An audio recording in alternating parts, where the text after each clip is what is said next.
Hello guys, welcome back to our channel Ganiteju official.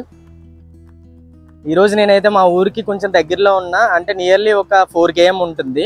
అక్కడ ఒక project ఉందన్నమాట. అదేంటంటే వంతెన, తెలుగులో అయితే అదే, ఇంగ్లీష్లో అయితే తెలుసు కదా మీకు ఏమంటారు, బ్రిడ్జ్ అంటారు. యాక్చువల్గా డామ్ అంటారు దీన్ని, బ్రిడ్జ్ కూడా కాదు. పెద్ద ప్రాజెక్ట్ ఇది. మా ఊరికి పెద్ద ప్రాజెక్ట్ అంతే. మా ఊరి దగ్గరలో ఏంటంటే చుట్టుపక్కల విలేజ్ నుంచి పెద్ద నదులు అన్నీ కలిసి, నదులు చాలా పెద్దగా ఉంటాయి, దాన్ని అయితే నది అంటారు. సముద్రం వేరు, అన్నీ మీకు తెలిసిందే. దీన్ని ఏర్లు అంటాం, మా వైపు అయితే ఏరు అంటాం. అంటే గడ్డలు చిన్నగా ఉంటాయి, తర్వాత చెరువులు కొంచెం పెద్దగా ఉంటాయి, దాని తర్వాత ఏర్లు అనమాట. ఏర్ల తర్వాత నదులు, నదుల తర్వాత సముద్రాలు. ఆ ఏర్లు అన్నీ కలిసి ఎక్కువ వాటర్ వస్తుంటుంది అనమాట. ఏరు చాలా డేంజర్ అసలు. మేమైతే చిన్నప్పుడు ఏర్లో కూడా ఈతలు కొట్టేవాళ్ళం, ములిగే వాళ్ళం. తక్కువ వాటర్ ఉన్నప్పుడు. ఎక్కువ వాటర్ ఉన్నప్పుడు అయితే అసలు స్నానాలు చేసేవాళ్ళం కాదు. ఆ ప్రాజెక్ట్ని అయితే మీకు ఈరోజు చూపించడానికి నేనైతే వచ్చాను. చూపిస్తాను ఇక్కడ ఎలా ఉంది ఏంటనేది. ఇప్పుడు వర్షాలు పడుతున్నాయి కాబట్టి ఎక్కువ హెవీ వాటర్ ఫ్లో కూడా ఉంది. అసలు ఇక్కడ ఎలా ఉంది ఏంటనేది చూద్దాం, వచ్చండి. ఇంకెందుకు లేట్, మరి let's get into the video. వీడియోని అయితే ఎక్కడ స్కిప్ చేయకుండా చూసండి, ఎందుకంటే మంచి ఇన్ఫర్మేటివ్ గా ఉంటుంది, చూడడానికి కూడా చాలా బాగుంటుంది వీడియో అయితే. అలానే మీ శుతిమెత్తని చేతులతో ఆ సబ్స్క్రైబ్ బటన్ నొక్కి మా ఛానల్ కూడా సబ్స్క్రైబ్ చేసి, చాలా మంది మా ఛానల్ ని సబ్స్క్రైబ్ చేసుకున్నాం అనుకుంటున్నారు, బట్ మీరైతే సబ్స్క్రైబ్ చేసుకోలేదు. కరెక్ట్ గా చూసుకొని సబ్స్క్రైబ్ అయితే చేసుకోండి. అండ్ వీడియో మాత్రం నచ్చితే లైక్ కూడా చేయండి, వీలైతే షేర్ చేయండి, అండ్ కామెంట్ కూడా చేయండి. ఇప్పుడైతే నేను పంటలు పండించే ప్రాసెస్ ఎలా ఉంటుందో అది ఎక్స్ప్లెయిన్ చేయబోతున్నాను. ఇప్పుడు మీకు ఇది చూస్తున్నారు కదా, ఇటువైపు చూడండి, ఇది కనిపిస్తుంది కదా గ్రీనరీగా. ఇది ఓన్లీ ఈ ఏరియాలో మాత్రమే ఉంది. ల్యాండ్ చూసుకుంటే చాలా బ్రాడ్గా ఉంది కదా, కానీ ఇది ఈ ఏరియాలో మాత్రమే ఉంది. ఇది ఏంటంటే దీన్ని మేము ఆకుబట్ అంటాం యాక్చువల్గా.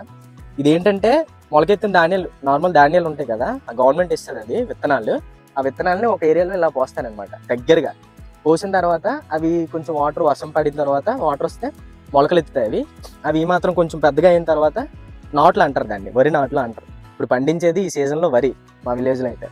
అండ్ ఇది కొంచెం నాట్లు వచ్చిన తర్వాత వీటిని కట్టలుగా తీసి ఇంత కట్టలుగా కడతారనమాట. మీరు చూసే ఉంటారు ఆ కట్టలుగా కట్టినవి. ఆ నాట్లను తీసి ఈ ఏరియా ఏదైతే కనిపిస్తుందో ఈ పొలం మొత్తాన్ని దమ్ము పడతారు. ఎక్కువ వాటర్ ఉండిన తర్వాత దమ్ము అంటే ఏంటంటే ట్రాక్టర్తో దున్నుతారు బాగా, అంటే బాగా బురదగా చేస్తారు. ఫుల్గా సాయిల్ మొత్తాన్ని మెత్తగా చేసి అందులో వరి నాట్లు అనేవి వేస్తారనమాట. ఆ వరి నాట్లు వేసిన తర్వాత ఈ ఏరియా ఏదైతే ఉందో ఇది 1 ఎకరాకి సరిపోతుంది. అలాగా ఒక బస్తా విత్తనాలన్నీ 1 ఎకరాకి సరిపోతుంది. జస్ట్ ఇది మీకు తెలియడం కోసం ఎక్స్ప్లెయిన్ చేస్తాను అంతే. ఇప్పుడు ఇక్కడ మీరు చూసుకున్నట్లయితే ఈ పొలంలో వాటర్ ఎక్కువ ఉన్నాయి, చూసారు కదా. ఇలా వాటర్ ఎక్కువ వచ్చిన తర్వాత ఇక్కడ చెరువు ఉంది కాబట్టి ఇక్కడ వాటర్ ఎక్కువ ఉన్నాయి. నార్మల్గా అయితే వర్షాలు పడితే ఇంత వాటర్ వస్తుంది. ఆ వాటర్ వచ్చిన తర్వాత దాన్ని దమ్ము పడతారు. అంటే ఏంటంటే ట్రాక్టర్తో దున్నుతారు అనమాట. ఫిదా మూవీలో సాయి పల్లవి దున్నుతారు కదా ట్రాక్టర్తో, అలా దున్నేసి ఆ నాట్లు వేస్తారు. ఇదే నేను మీకు చూపిస్తానన్న బ్రిడ్జ్ అయితే, ఇది మా ఊరు పక్కన ఉన్న విలేజ్ లో అయితే ఉంటుంది. ఇది మా ఊరు నుంచి నియర్లీ ఒక 4 km డిస్టెన్స్ అయితే వస్తుంది. నేనైతే మా ఊరు వెళ్ళినప్పుడు దీన్ని మీకు చూపిద్దాం అని చెప్పి నేనైతే అలా వచ్చా.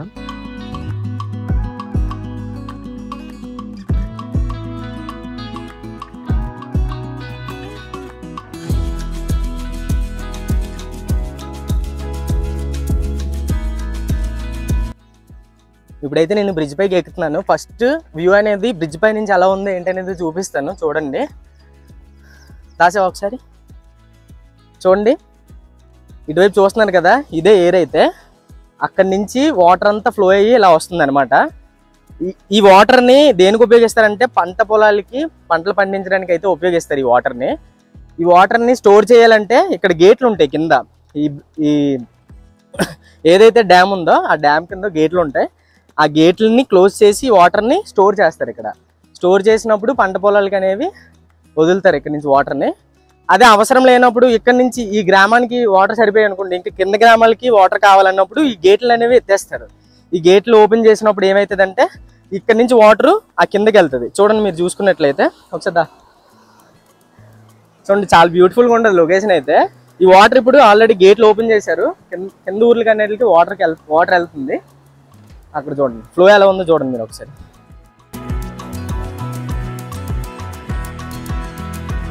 ఇప్పుడు ఇక్కడ కనిపిస్తుంది కదా, ఇదేంటంటే పెద్ద పెద్ద చైన్స్తో ఉన్నది, చూసారు కదా ఇదంతా. ఇక్కడ ఇది రొటేట్ అనమాట. ఇక్కడ హ్యాండిల్ పెట్టి ఇట్లా తిప్పుతారు. ఇలా తిప్పడం వల్ల గేట్లు ఓపెన్ క్లోజ్ చేయడానికి అయితే ఇది ఉపయోగిస్తారు. అలాంటివి ఇక్కడ కనీసం 4 ఉన్నాయి. ఇటువైపు చూసినట్లయితే 1 2 3 4 ఆ చివరి వరకు, అంటే 2 గేట్లు. ఇక్కడ ఇటువైపు 2 గేట్లు, ఇంకా అటువైపు కూడా ఒక 2 గేట్స్ అయితే ఉన్నాయి.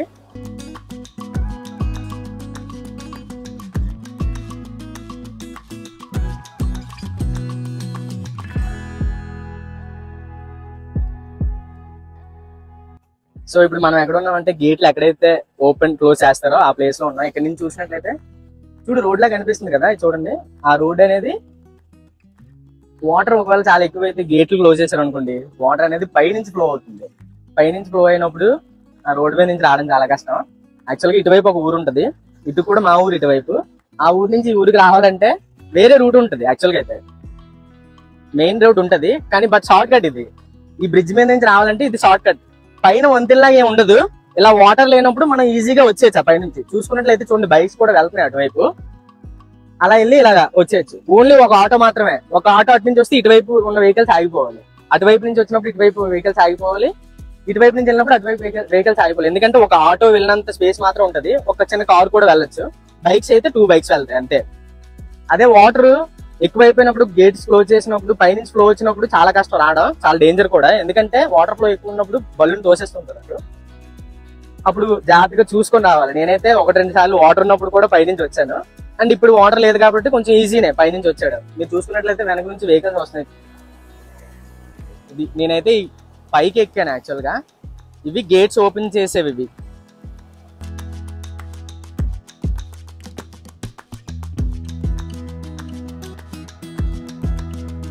ఇప్పుడు మీరు ఏదైతే చూస్తున్నారో ఆ వాటర్ వస్తుంది కదా, ఆ నది పేరు సువర్ణముఖి నది. సువర్ణముఖి వాటర్ అన్నమాట అది. యాక్చువల్ గా ఈ వాటర్ ని ఇక్కడ స్టోర్ చేయడానికి మాత్రమే ఈ డ్యామ్ అయితే కట్టారు. యాక్చువల్గా ఇది ఎప్పుడంటే టీడీపీ హయాం, ఇప్పుడు కాకుండా ఇంతకు ముందు టీడీపీ హయాంలో ఉన్నప్పుడు నియర్లీ 25 to 90 lakhs వరకు స్పెండ్ చేసి రైతులకి వాటర్ అందించడం కోసం ఈ పథకం పేరు నీరు చెట్టు పథకం కింద ఈ డ్యామ్ అయితే కట్టారు. యాక్చువల్గా ఒక్కోసారి వాటర్ ఎక్కువ ఉన్నప్పుడు అటువైపు వదిలేస్తారు, కొంచెం తక్కువ ఉన్నప్పుడు వాటర్ కావాలన్నప్పుడు ఈ గేట్స్ అయితే క్లోజ్ చేస్తారు కదా. ఆ గేట్స్ క్లోజ్ చేసినప్పుడు ఏమైతుందంటే ఆ వాటర్ స్టోర్ అయ్యి అప్పుడు వాటర్ అనేది డైరెక్ట్ గా ఫ్లో అటువైపు అవ్వకుండా, మీరు చూసినట్లయితే ఇదిగోండి ఇక్కడ కాలువ ఉంది కదా, కాలువ అంటారు దీన్ని, ఒక వే టైప్ లో ఉంటది. ఆ కాలువ నుంచి వాటర్ అనేది ఇలా ఫ్లో అయ్యి అటువైపు విలేజెస్ అన్నిటికి కూడా వాటర్ అయితే వెళ్తుంది. ఇటువైపు ఒక కాలువ ఉంటది, అండ్ అటువైపు అక్కడ దూరంగా చూసినట్లయితే ఇంకో 2 గేట్స్ అటువైపు ఉంటాయి, అక్కడ కూడా వెళ్తాం మనం.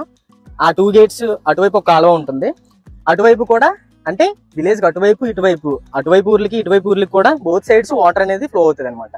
అవసరం లేనప్పుడు ఇలా గేట్లు ఎత్తేస్తే వేరే ఊర్లకి వెళ్తాయి అటువైపు వాటర్, అంతే. ఇప్పుడైతే నేను కిందకు వచ్చేసాను. ఇదిగోండి ఇది కనిపిస్తుంది కదా, ఇది గేట్ 1, ఇది గేట్ 2, ఇంకో 2 గేట్స్ అటువైపు ఉన్నాయి. అండ్ ఇక్కడ నుంచే వాటర్ అనేది మన ఫ్లో అవుతుంది. అటువైపు అయితే నది అటువైపు ఉంది. అండ్ ఇప్పుడు వాటర్ ఎక్కువ ఉంది కాబట్టి ఫ్లో కిందకు వదిలేశారు. ఇదైతే ఫ్లో, వాటర్ ఫ్లో అయితే ఇలా ఉంది ప్రెజెంట్ అయితే. ఇంకా వాటర్ తక్కువగానే ఉంది, ఎక్కువ ఉంటే ఇంకా ఎక్కువ ఫ్లో ఉంటుంది. ఇదిగో చూస్తున్నారు కదా, నేనైతే కొంచెం కిందకు వచ్చాను. అక్కడ వాటర్ అనేది అలా ఫ్లో ఉంది. అటువైపు చూస్తే రాళ్ళు అన్ని కూడా. ఎక్కువ ఫ్లో ఉన్నప్పుడు చాలా డేంజర్ అసలు. ఏమైనా ఎక్కువ వాటర్ వచ్చిందంటే మాత్రం వెహికల్స్ అటు నుంచి ఇటు జారిపోతే చాలా జాగ్రత్తగా ఉండాలి. ఇది చాలా బాగుంది, వాటర్ ఎక్కువ ఉంది కాబట్టి వ్యూ బాగుంది అసలు. చూస్తున్నారు కదా ఫ్లో అయితే. నిజంగా మీకు ఈ డ్యామ్ కానీ వాటర్ ఫ్లో కానీ నచ్చినట్లయితే వీడియోకి ఇంత కష్టపడి చేసినందుకు ఒక లైక్ వేసుకోండి. అండ్ దీని గురించి ఏమైనా క్వశ్చన్ అడగాలంటే కింద కామెంట్ సెక్షన్ లో కామెంట్ చేయండి. మస్ట్ అండ్ షుడ్ గా చేయాల్సింది ఒకటే, మీరు మాకు సపోర్ట్ చేయాలి, మా ఛానల్ సబ్స్క్రైబ్ చేసుకోవాలి. మీరు ఇక్కడ చూసుకున్నట్లయితే ఒకసారి ఎక్కువ వర్షాలు పడినప్పుడు ఆగకుండా ఒక 2-3 days వర్షం అయితే పడింది ఫుల్ గా. అప్పుడు ఏమైందంటే ఈ గేట్లు క్లోజ్ చేసినా ఏం చేసినా వాటర్ అయితే ఆగలేదు. పై నుంచి చాలా ఎక్కువ వాటర్ వచ్చేసింది. అక్కడ కనిపిస్తున్నాయి కదా పెద్ద బండరాళ్ళు, ఆ బండరాళ్ళ దగ్గర గొర్రెలు కాసుకుంటారు కదా, మేకలు కాస్తారు కదా, ఒక అతను అయితే ఉండిపోయారు అక్కడ. ఎక్కువ ఫ్లో రావడం వల్ల అతను రావడం కావలేదు. ఇప్పుడు ఏం చేశారంటే గవర్నమెంట్ సాయంతో ఒక హెలికాప్టర్ తో హెలికాప్టర్ సాయంతో అతను అయితే కాపాడగలిగారు. డేంజరస్ ఇన్సిడెంట్ అయితే అది ఇక్కడ జరిగింది, కానీ ఇక్కడ చాలా జాగ్రత్తగా ఉండాలి. ఇది వే అయితే నేను చూడొచ్చు. మీరు ఇప్పుడు బండి డ్రైవ్ చేస్తున్నాను పైన, కానీ చాలా మధ్యలోనే వెళ్ళాలి, అటు ఇటు వెళ్ళామా చాలా డేంజర్ అసలు. మీరు అటువైపు అయితే గేట్లు చూసారు కదా, ఇటువైపు కూడా ఒక గేట్ ఉందని చెప్పా కదా, అటు నుంచి ఇటువైపు అయితే వచ్చాం అలా బండి వేసుకుని పైనుంచి.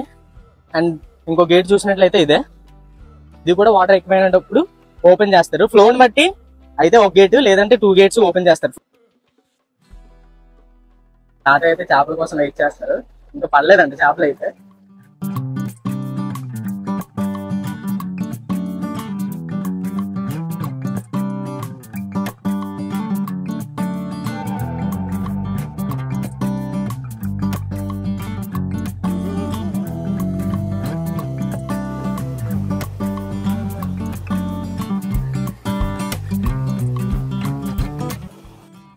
సో ఇప్పుడు మీకు కనిపిస్తుంది కదా నా వెనక్కి, ఇదైతే అరటి తోట. విలేజెస్లో ఏవి కూడా బయట నుంచి కొనుక్కో, అన్నీ మేము సొంతగా పండించుకుంటాం. ఇవైతే ఎదుగుతున్న ఇంక చిన్న మొక్కలు అనమాట. ఇవి చాలా చాలా పెద్ద చెట్లు అవుతాయి, తెలుసు కదా. ఒక చెట్టుకి ఒక గెల మాత్రం వస్తుంది. ఆ గెల వచ్చిన తర్వాత ఈ చెట్టుని నరికేస్తారు అనమాట. ఇంకా సైడ్లకి ఈ చెట్టు ఏదైతే ఉందో వాటి సైడ్ నుంచి చిన్న మొలకలు పుడతాయి. ఆ మొలక నుంచి చెట్టుని అయితే నరికేస్తారు. ఇవైతే ఇంకా స్టార్టింగ్ స్టేజ్లో ఉన్నాయి. పెద్దగా ఎదిగిన తర్వాత ఒక్కొక్క చెట్టుకి ఒక గెల వస్తుంది. అంటే ఇప్పుడు టోటల్గా ఇక్కడ ఎన్ని చెట్లు అయితే ఉంటే అన్ని గెలలు వస్తాయి. వాటిని రైతులు అమ్ముకుంటారు అనమాట.